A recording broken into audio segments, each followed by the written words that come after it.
I feel like a lot of what I do on this channel is share my opinions about the theatre, so I thought it was time to hear some of your opinions. So I asked you guys to submit your theatre icks to me so I could react to them, and that's exactly what we're going to do.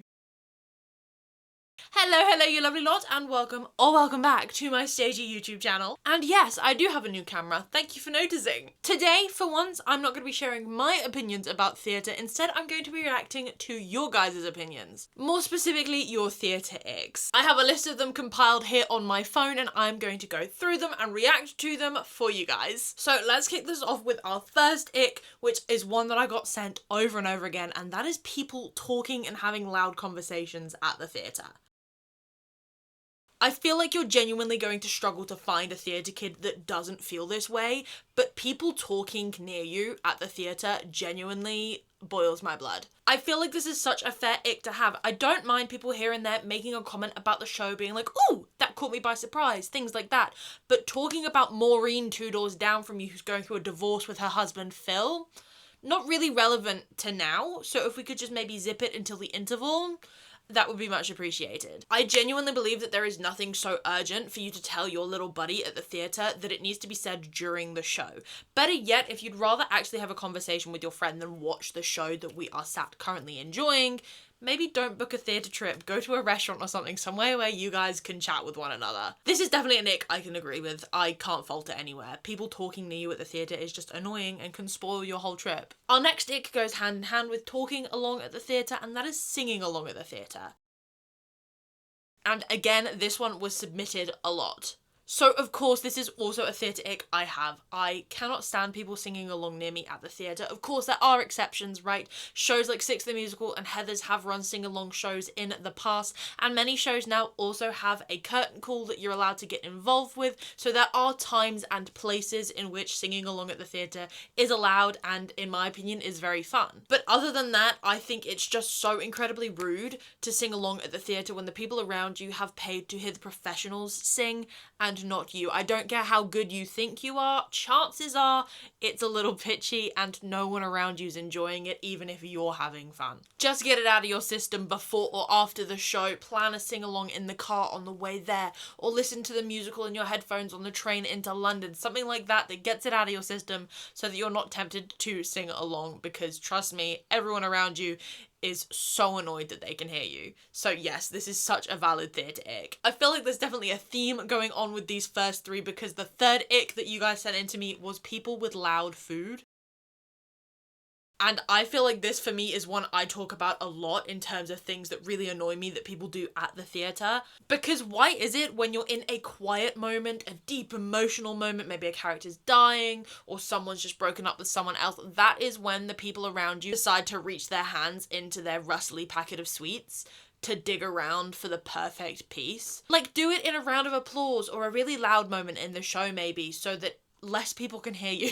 I really like that to combat this, actually lots of theatres now are starting to require people that purchase snacks in the theatre to decant them into like plastic tubs so that there's none of that package rustling, which I really like, and I think it's doing God's work, honestly. Because if I have to listen to one more person reaching into their bag of Maltesers during the slow emotional ballad, I think I might genuinely lose it. Carrying on, another one that was submitted a lot to me, guys, was people arriving late, and I totally understand this one because there is no way for this not to be disruptive.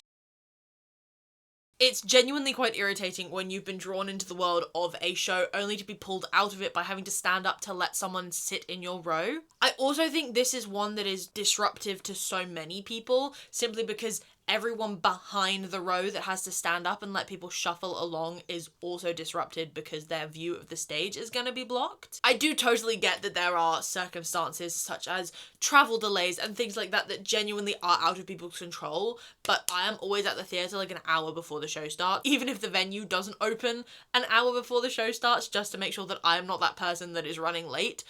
So for me, I'm like, guys, why isn't everyone like this? Because it is just so disruptive, and like I said, really pulls you out of the theatre watching experience. Your suspension of disbelief is broken and it can take a little while for you to get back into it. Speaking of people arriving late, people leaving early.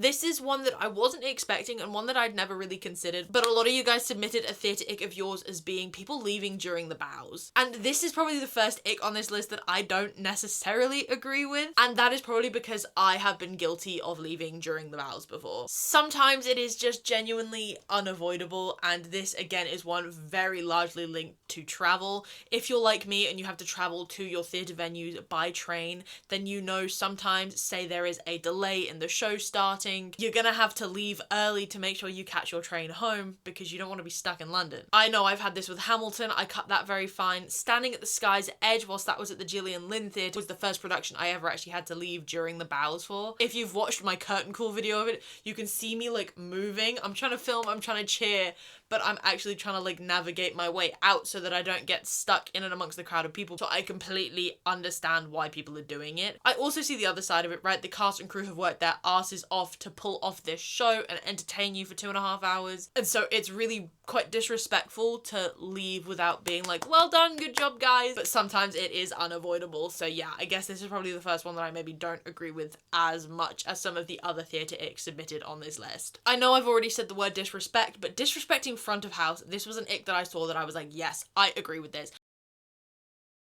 It is so icky when people do not treat front of house people with like basic human decency. Now, any customer facing role is so difficult. Trust me, I've worked at Disney. I understand what it's like being at the top end of hospitality, and sometimes the job bloody sucks, right? People are just so awful. But I also don't think theatre goers realise how integral front of house staff are to ensuring that the show is running properly.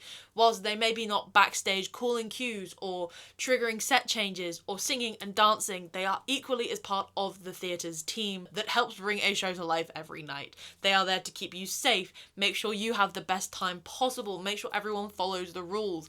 I really don't understand this having a go at them when they tell you to be quiet, they tell you to stop filming, they tell you to get off your phone. What you don't like, David, is the fact that you've been called out for your behaviour. And I think taking that out on the front of house staff is genuinely disgusting. So yes, this is a theatre ick that I 100% stand behind. If you are rude to front of house staff, you don't deserve to be at the theatre, full stop. There's no excuse for it. Carrying on, the next ick on the list is filming the show.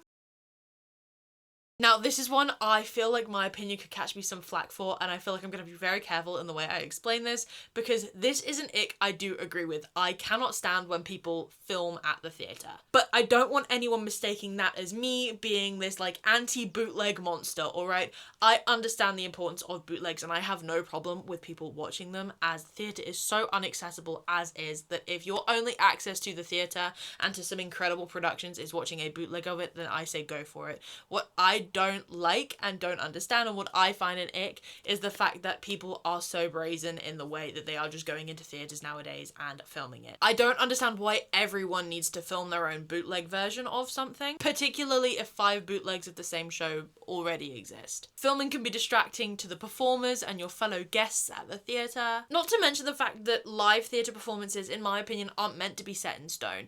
They change and adapt and evolve over the course of a production. That filming it, I think, puts a lot of pressure on these performers to be the same every night, live up to expectations. It just adds another dynamic that I don't think theatre has ever wanted or needed. And at the end of the day, you might think me like a goody two-shoes for this opinion or whatnot, but it is illegal. You wouldn't go and film at the cinema. So why are we doing it at a theatre? And I think this is an issue that has been made worse by the fact that bootlegs on TikTok and things are getting so many views. I see accounts that are solely dedicated to people's bootlegs. People are taking requests, asking for certain numbers, certain cast members, all of this, that, and the other. And I'm just like, it makes me feel gross. Please don't film at the theatre. It is a big ick of mine, and evidently a big ick of your guys as well. The next couple of icks are more performer related, so I decided to kind of group them together. We're going to go through them one at a time still, but they are just going to follow one another, and I think there's a little bit of interplay between them, so we will see how this goes. But our first one is voicing negative opinions about the show whilst you're still in the theatre.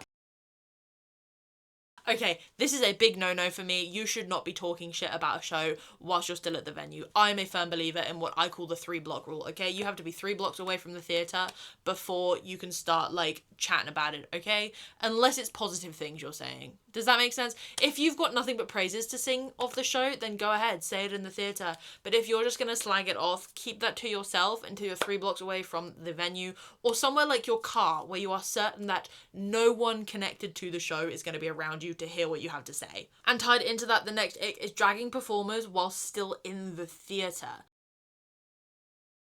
It's just rude at the end of the day. You're allowed to not like someone's performance. You're allowed to have a preference for someone else's portrayal of a character over another. But what I don't want people doing, and what I find really disrespectful, is when people are so blatantly doing it in the theatre. I don't think people realise how many eyes and ears there are around the theatre connected to the show at any given time. This will get back to the performers, and it must be so disheartening to have performed your heart out in Act 1 just for someone to slag you off at the interval. It's rude, people can hear you, let's leave it at that. And still on the performer side of things, the next ick is getting mad that alternates are on instead of the leads.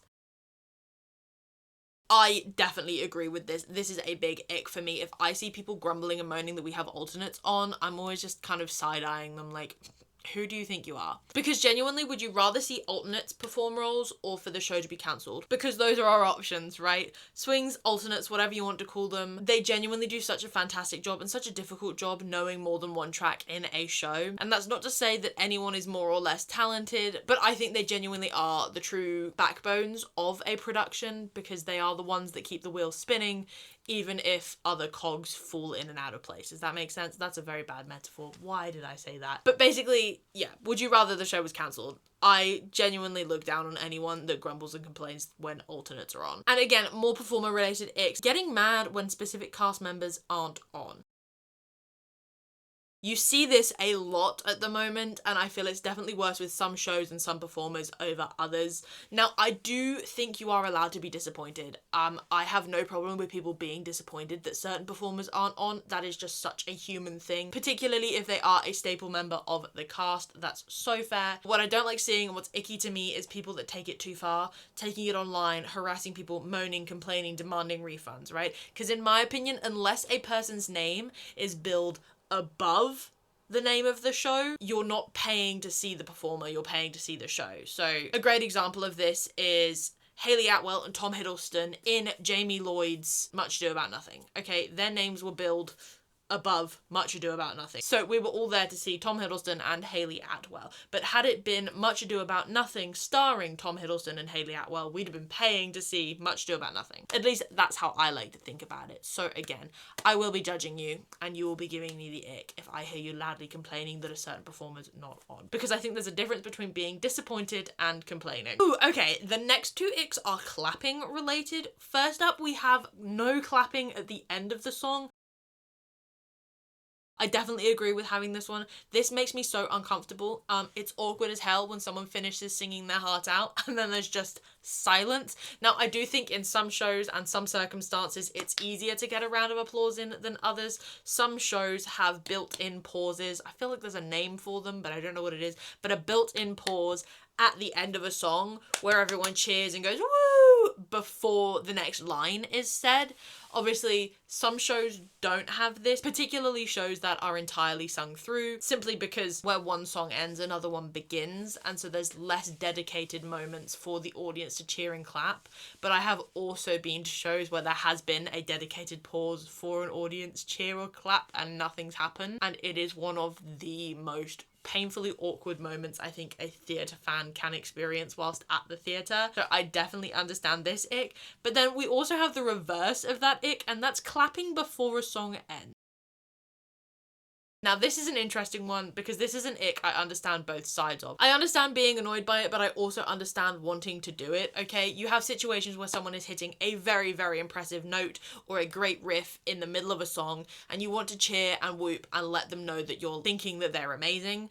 But at the same time, I've had the final note of Santa Fe cheered over 3 times. I never got to enjoy Michaela Humpker Lindsay singing Santa Fe properly because everyone started cheering before the note was finished. And I get we wanted to let him know that he was doing an amazing job hitting that note, okay? But I also wanted to hear it. So I totally understand both sides of this ick. Because sometimes it's nice to let a performer know that you think they're doing an incredible job, but I think there is a time and a place for it. And if it's detracting from my ability to follow along with what's happening and to actually hear the whole song, then it's icky. Don't know if you guys agree, maybe it's just me, but let me know in the comments. Alright, we're down to our last 2 theatre icks. I feel like one is going to be a lot more controversial than the other, so we're going to start with the least controversial of these 2, and that's falling asleep.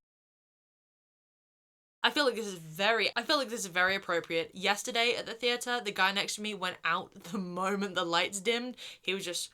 It's rude, it's disrespectful, okay? It's not a cheap seat to have a nap in. There's definitely cheaper places to fall asleep, like, I don't know, your sofa at home. It's just what I don't get. Why would you pay all that money to go to a theatre and then to just sleep through the show? It's disrespectful to the cast and crew that have put all of this work in to put on this show, and I feel like it's just disrespectful to your fellow theatre fans as well. You're sleeping through a show that they're trying to enjoy, and it can make the people around you feel really awkward. And God forbid you start snoring through the show. That's even more awkward, and I've had that happen before. It's not fun. So yeah, I wouldn't necessarily call it an ick from me, but it's definitely one where I'm just kind of like, what are you doing? Like, I will be judging you. And then our final ick for the video today, our final ick submitted by you guys, is kids at the theatre. And this one I said I thought was going to be controversial because I agree. I cannot stand kids at the theatre. Now, I will clarify all of this by saying that this is, of course, caveated by the fact that we're talking about kids that can't sit still, are talking loudly, are singing, are getting up and dancing in their seats, running up and down the aisles, basically ticking a checkbox off for each of the icks we listed earlier. I don't think we should make exceptions for kids' behaviour if they're actively ruining the show for everyone else, because at the end of the day, we've all paid the same amount to be there. And if I can't enjoy a show because a kid is running around screaming, singing, dancing, whatever, it's unfair for me to have to put up with that just because they're 8. Maybe that's a bit harsh, but I had to say it. I think this is obviously not me saying that children shouldn't be allowed at the theatre. That would be so dumb. That would be so stupid. Of course they are. Hell, my family started me down the theatre kid path a long time ago when I was a little kid, probably around 7. So I think children should definitely be allowed at the theatre. We shouldn't outright ban them. But unruly kids that don't uphold the kind of generally accepted theatre etiquette, that is a big ick for me, because parents, why aren't we parenting them? I get you want to watch the show and you maybe don't want to put up with your children, but why should everyone else have to as well? But again, maybe that's just me. Okay, there you have it. Those were all of the theatre icks submitted by you guys to me and my thoughts and feelings on them. Maybe you really agreed or really disagreed with me about some of the things I had to say in this video. If you did, let me know about it down in the comments. Maybe your own personal theatre ick wasn't mentioned at all, so if you have one, again, share it down below. If it is more stagey fun that you are after here on YouTube, make sure you give this video a thumbs up and you subscribe down below so you don't miss future videos. We have some fun content coming up. And as always, guys, I will see you in the next one. Bye!